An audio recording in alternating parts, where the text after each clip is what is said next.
Good afternoon.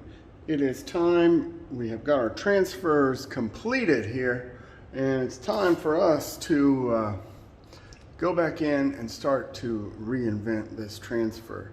With this project, we've kind of taken the notion of underpainting, which we did with our sphere, and we have used another means of achieving an underpainting, and we used a transfer image. So this circle image is essentially for us a found image, and we are now tasked to reinvent it. Now, as you get set up, I want you to set up at least a 6-color palette, and then you'll see here we need to also make a gradation of values. You can choose any dark color you want. I chose kind of the alizarin crimson version of red, and then you make the 4 middle tones. You have white, and then the four middle tones there. Make sure that you have, something to clean your brushes off with, that you have a soft cotton rag. Obviously you need your transfer completed and ready to go. I've got mine a little wet here, which is okay as we get started. And then you're gonna need your spray bottle for sure, and then your 6-color palette and the gradation there, because we're gonna work back using all the techniques we've used previously, in addition to the newer technique of glazing. Now let's start with that. And with glazes, we make kind of a watery version of paint. So I'm going to spray a little bit of water there and make a green glaze here, and see if I can't use this green glaze to work into start reinventing this painting. That's our goal. We're trying to reinvent this sphere composition that we kind of inherited here. So we're trying to get a good transparent glaze, and we're just going to start to reinvent this thing. So I'm just going to start adding some color in here. Maybe I'll work around this smaller sphere here. Keep your cotton rag handy if you need to wipe up stuff. If you don't prefer what you got down there, you might want to undo part of what you've done. You can use that rag with this process to wipe away anything you might want to get rid of. But I'm just, at this point, I'm just playing around, putting this glaze in and seeing if I can't change the nature of the composition in an interesting way, just using this kind of thin glaze to make some areas stand out from each other chromatically. So just pulling this glaze around. Now, there seems to be a lot of water in that area, and one of the things you can do if you want to even that glaze out, take your cotton rag and just drop it on there, and just pull up a little bit of it. If it's too wet, drop it on there, and just pull up a small amount, and then you can work back over it if you need to. I believe I just had too much water there. But you can see how these spheres that are not getting the green tend to kind of pop forward a little bit more now.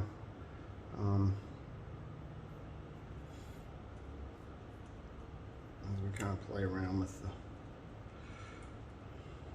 making a background that's a slightly different color. If you got damage from your transfer, you can start to make it seem more like part of the image with a glaze, but also that's an excuse to go back with more of an opaque application of paint. Glazing is just kind of a nice color tool you have to kind of make some of these areas hold together. Now maybe you don't want the whole thing to be a green glaze, maybe you want it to transition into, and certainly you don't want the whole thing to be a green glaze. That wouldn't be very interesting. Grabbing some more water here, making it turn kind of more of a turquoise color. I'll try to get these areas to kind of blend together a little bit. Might use my finger. We'll get that green to kind of transition into more of a turquoise.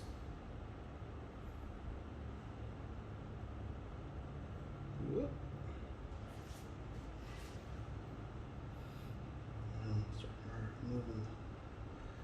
turquoise color this way.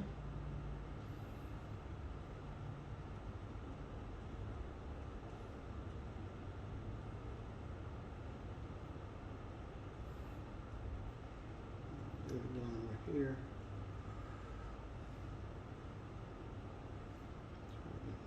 These things to blend.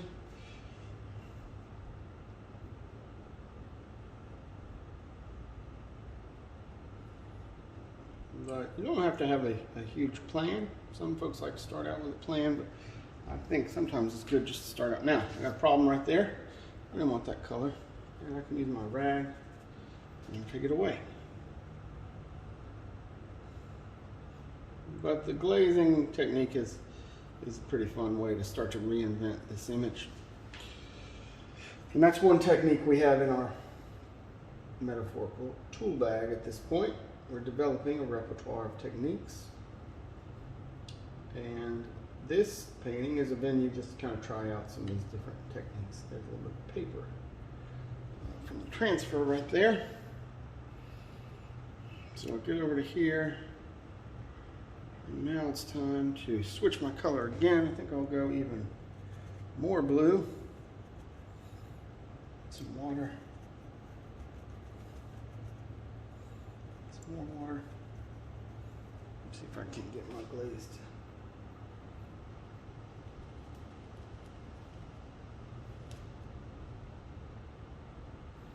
It's too watery.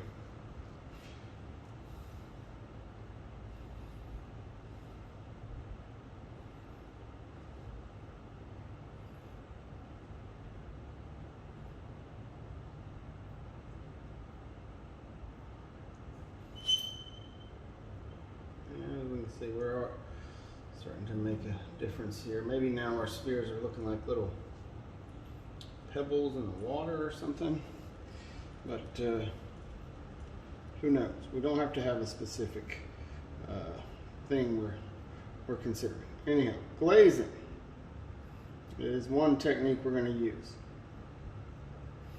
We're also going to experiment with other techniques. We get this blue spread out. Maybe we decide we also want to go a little more violet. Grab some violet glaze here.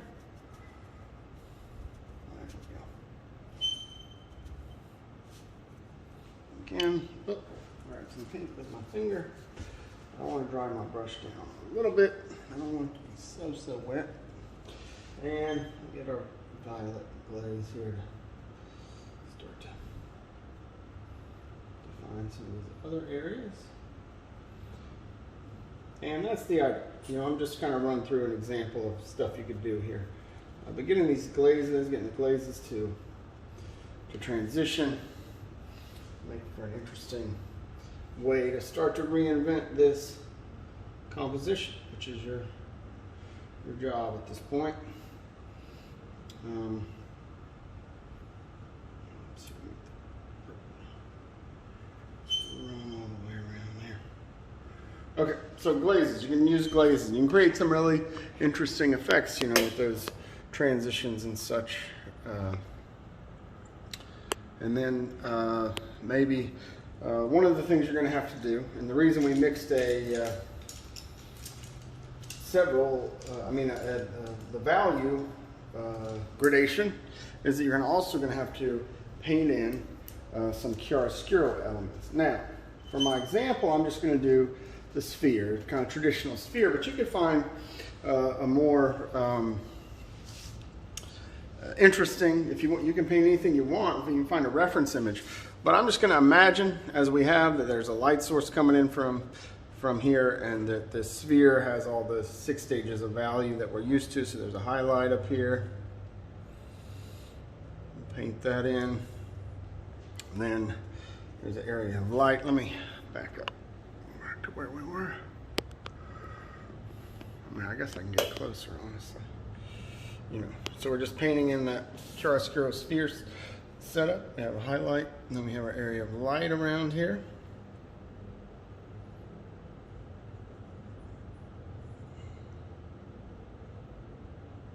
And you know the map of values at this point.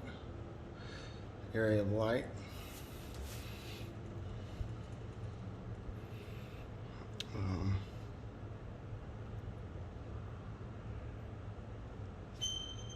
Paint that all the way up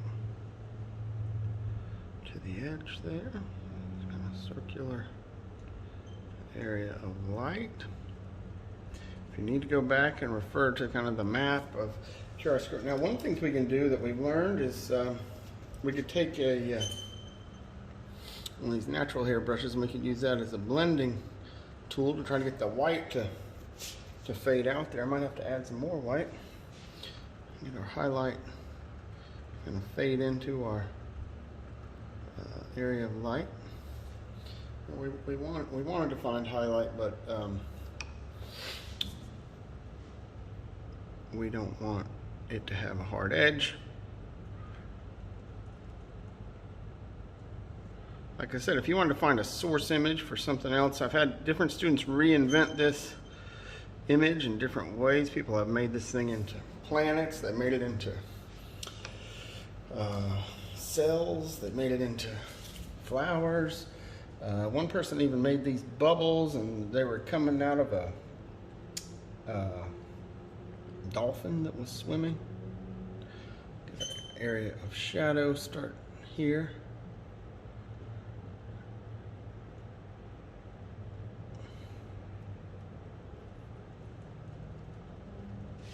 And then let's get another brush as a blending brush.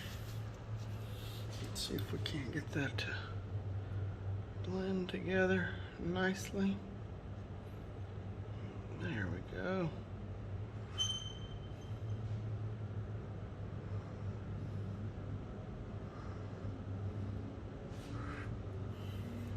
I may have to go back and redefine the edges of this sphere.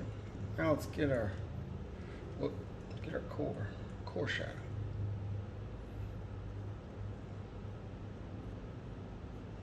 Get a darker middle tone here, and start to plug in where our core shadow is going to be.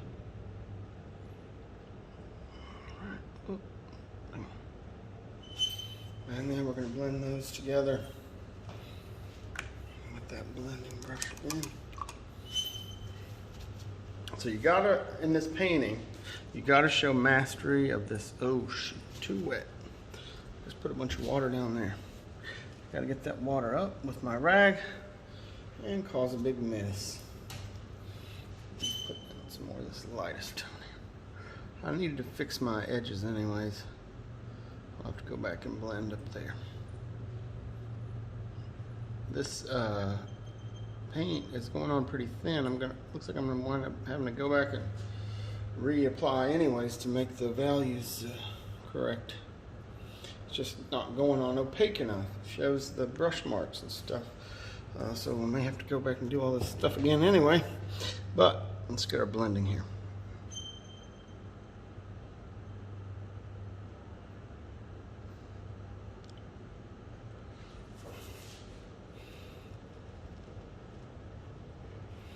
Trying to get the area of light and the area of shadow to blend nice and slowly. Using the third brush, right? The wet on wet is a 3-brush technique. And this is not your first time doing it, so as you work on it, we're really trying to show that you have the technique mastered at this point. So you have to have aspects of this painting that demonstrate this wet on wet blending technique.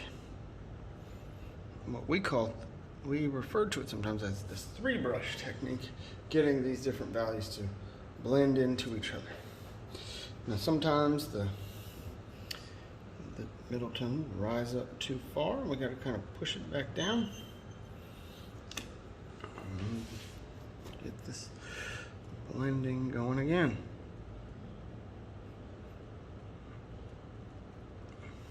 Okay, starting to get there.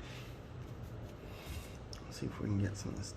Now, sometimes my brush gets a little, and I kind of like to just flatten it out so it'll blend smoothly. So I use my finger sometimes flatten it out like that. Trying to get these things smoothed out here, but as I'm doing this, I seem to be losing my core shadow. Now sometimes I'll go over here and I'll take my brush and I'll just kind of wipe it off a little bit so it can blend again. It's kind of, sometimes it gets loaded up with one color or another, but we're trying to get our sphere here blend from the area of light to the area of shadow. I'm going to grab a little bit more of that number, the darker tone, the 5th, not the darkest, but nearly the darkest, because our core shadow here is supposed to be that dark middle tone, and it was getting a little bit wiped out by the blending brush there. Let's see, find that. Use another brush. See if I can get, this one's a little wider. See if that'll allow me to keep my darkest tone. Get some blending. Moving up a little bit. Takes a little bit of time, a little bit of patience. Again, I like to kind of take my finger and flatten that thing out. Put my other brush down for a moment. Let's see if I can get this blending nice and smooth. Try to keep my brush really almost parallel with the painting at this point. We're getting there. Just for sake of the demo here, I'm going to move on and get a little bit of this middle tone that's going to be the area of reflected light. Put some of that in down here where it belongs. Like I said, if you guys need to sketch in this map of value patterns before you start, you've got that over and over again in different handouts and information that's shared with you, so just feel free to use that. Now I'm trying to get my core shadow to blend with my lighter area of reflected light there. Pick up a little bit more of that core shadow paint. Start to try to reassert it down here and kind of work it in with the sphere there, trying to get this blending as subtle as we can get it. I'm going to use a brush that has some of the dark paint on here because I don't want to lose that dark value. I've got to make sure we have a full range of tones, but already it's losing its dark property and I'm losing my core shadow. I'm going to use it and I'm just going to kind of work it into that area of reflected light. May darken it up a hair. Like I said, I'm trying not to lose my core shadow.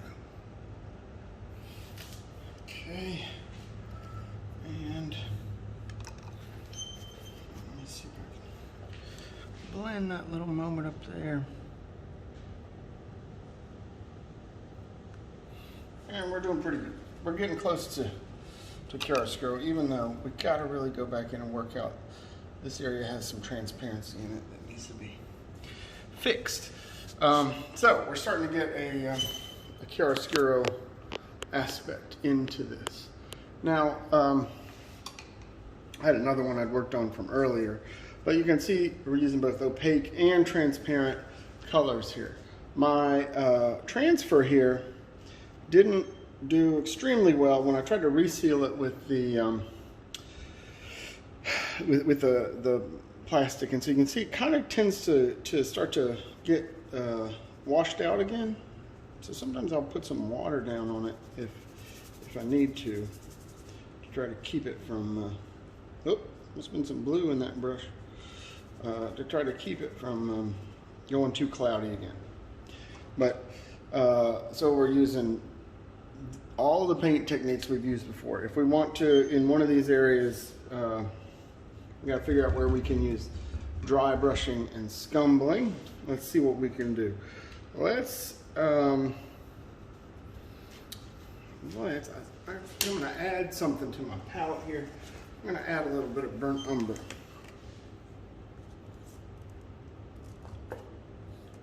Just a little bit, I don't need a whole lot. And I'm going to do a little bit of scumbling with my big brush here. Try to dry it out so I can use it. Sometimes I'll rub it across this rag. My rag's starting to get a few colors in it, but it's not a problem. I'm just going to turn it over if I need it. Now, I'm going to take the burnt umber and I'm going to plan to do some dry brushing with it. It's already in our painting, but I'm just going to take it down here and start to make it into this kind of dark area in the middle of the painting. I'm going to wipe out some of what was there.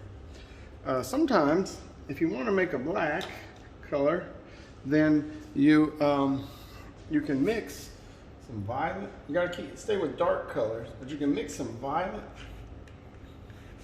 or blue or red. Sometimes with the you want to just use all dark colors though, and you can start to get kind of a brown, a more of a gray color. And when it dries, these colors dry darker than they appear when they're wet, and so it'll become really much more from a gray into dries more as a black color.